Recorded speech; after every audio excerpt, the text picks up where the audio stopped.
So, what if I told you that the groundwater was getting contaminated as we speak, as in like right here in Tennessee?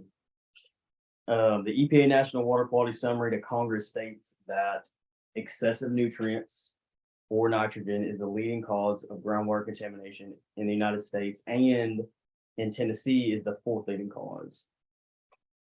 Which is sad because Tennessee has done such a good job with the universities trying to figure out when to apply fertilizers, what type of fertilizers to use, where to use them, what time is best to use them. And this issue really stems from profit maximization and little policy that has stopped any policy moving forward to help the situation. So the big issue is we've got nitrogen that farmers spray over their crops that make their way into the groundwater over time. And there's a few different reasons why this happens. One, Tennessee is kind of a special spot in geology. We live over what's called a karst topography, which means that we have caves, sinkholes, all sorts of groundwater running pretty shallow to the surface of the ground. That feeds all the rivers and waterways that we have. So we have J. Percy Priest, Thames Ford, all of the reservoirs that y'all heard of that y'all probably fish or have family that fish in. Those waterways are the most impacted whenever farmers go to spray this nitrogen over their fields. Now it says it's harmful to consume in large amounts. So Foreman D's academic article states that nitrogen in large amounts is proven to cause over 15 different types of cancer. And then the UT Extension, which is the University of Tennessee in Knoxville's extension to all the farmers that you can read about, says the exact same thing.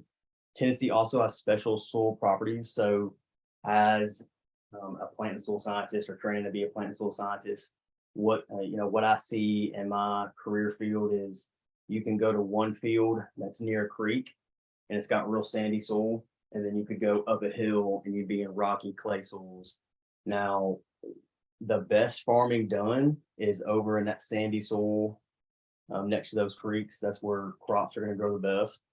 But those are the most impacted areas to have nitrogen leach down into those waterways, because that sandy soil just pulls water down from the top to the bottom. And you see those differences scattered all over Tennessee. Like I said, we're kind of in an odd geological spot where you might have a problem here and then go down the road and the nitrogen leaching problem isn't a thing. Profit maximization is another big problem. So, the big reason why we're even spraying nitrogen over our fields is to get a higher grain yield. Without nitrogen, corn's not going to grow as tall. You're not going to get as many bushels per field. You're going to have a problem trying to make back what you put in as a farmer if you don't spray high nitrogen. Now, going back to the studies that I said in the beginning, the real sad part about this is that the NRCS, which is the Natural Resource Agency over the United States that tells farmers when to spray and what to spray, is all over Tennessee. They're always consulting with farmers in Tennessee on when to spray, when to spray and what things to spray. But there is no policy that makes farmers do what the NRCS tells them. So the NRCS could say, okay, you need 80 pounds per acre of nitrogen to get this much grain yield. And the farmer might go buy 120 pounds of nitrogen and spray the entire thing. And there's nothing really that's, stopping them from doing that. And yeah, it's probably going to make their profit go up. But what's happening is that sandy soil that corn is in, that extra nitrogen is going down, that the plant's not taking, and it's getting sucked up by the groundwater. Which is a huge problem. I think TDEC needs to make this problem a higher priority. So TDEC is also an environmental agency that's over all groundwater contaminated stuff. And if you go on their website, you really don't find much, helping this problem. They're over all the funding to new development and new residential housing, but there's nothing really stating their big goal is, to help groundwater contamination. So it's a big problem. It's something that's especially close to me. I'm getting my degree in plant and soil science. I work with a soil scientist. I walk over hundreds of acres in a week, testing soil for people that want to build houses and developers that want to build neighborhoods.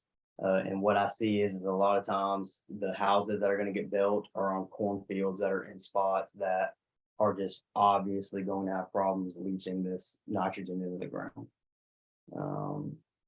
So I advise everybody to push Tennessee to create policies that would limit farmers using excess nitrogen. Something that would look like if the farmer were to go to co-op and buy nitrogen, this would get logged in a book and they can only buy a certain amount based off of their property, and how likely it is that their property could leach the nitrogen. That would be a huge thing. And they do that in other states in the United States, but not Tennessee. Water is our most important resource on this planet. And the fact that it gets contaminated, not just in Tennessee, but in the United States on a daily basis, is something we all need to be following and all need to be actively trying to change. I did want to show you a few slides. So this shows the water withdrawals and the water consumption. So if you see in green, agriculture takes 70% of the water withdrawals, and then they consume 93% of the water, which is wild. So basically what this is saying is agriculture takes the most water and then puts out the most water. Another thing here is, if you look at the green in this water, this is what happens in fields that have excessive nitrogen sprayed on them. And nitrogen leaches down into this water and it causes all this algae to bloom. So when you're driving down the roads and you see a pond up next to a cornfield and you see this right here, that's what that is. The farmer sprayed too much nitrogen. It's made its way into the groundwater and made its way into this pond here. And you'll see this in Murfreesboro, just driving around. I mean, these are all over the place. And then this is an example of the karst topography I'm talking about.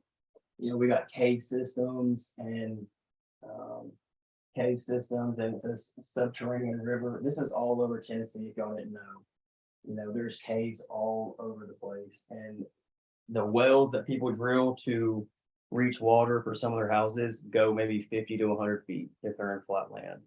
I mean, you hit the groundwater sometimes within 50 feet here in Tennessee. So it doesn't take long for that nitrogen to leach down into that groundwater.